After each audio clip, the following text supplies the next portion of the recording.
নোয়াখালী ও ফেনীতে পানি কমতে থাকায় পরিস্থিতির উন্নতি হচ্ছে, তবে পানিবন্দী মানুষের ভোগান্তি বেড়েছে।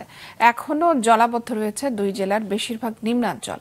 অন্যদিকে কুমিল্লায় গোমতী নদীর পানি কমলেও আতঙ্ক কাটেনি নদী পাড়ের বাসিন্দাদের। জেলা রিপোর্টারদের পাঠানো তথ্য ছবি নিয়ে ডেস্ক রিপোর্ট। নোয়াখালীর পৌর এলাকাগুলো থেকে পানি অনেকটা নেমে গেছে, তবে নিচু বাসাবাড়ির আঙিনা এখনও জলাবদ্ধ।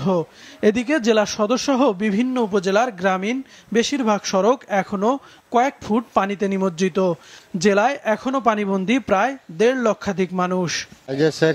তো বন্যার পানি আমরা ঘরে তোরা বন্দী রয়েছি, এক গিরাহানি মনে করেন সরকারি কোনো লোক একটা লোক খোঁজ।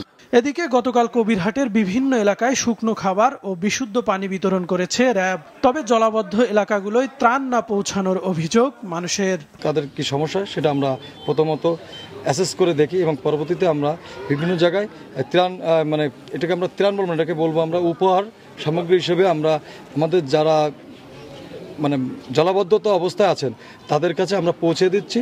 এদিকে দখল আর দূষণে মৃতপ্রায় চৌমুহনী, ছাতারপাইয়া ও চৌমুহনী তুলাতলি খালের পানি নিষ্কাশন ব্যবস্থা স্বাভাবিক করতে খাল পরিষ্কারের কাজ শুরু করেছে উপজেলা প্রশাসন।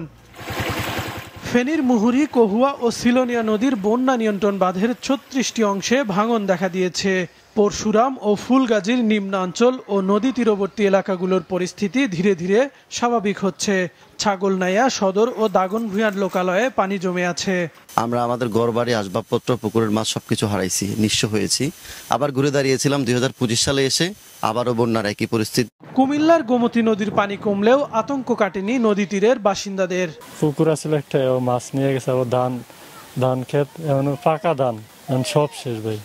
লক্ষ্মীপুরের দিঘলি, কুশাখালী ও মান্দারিতে এখনো জলাবদ্ধতা রয়েছে।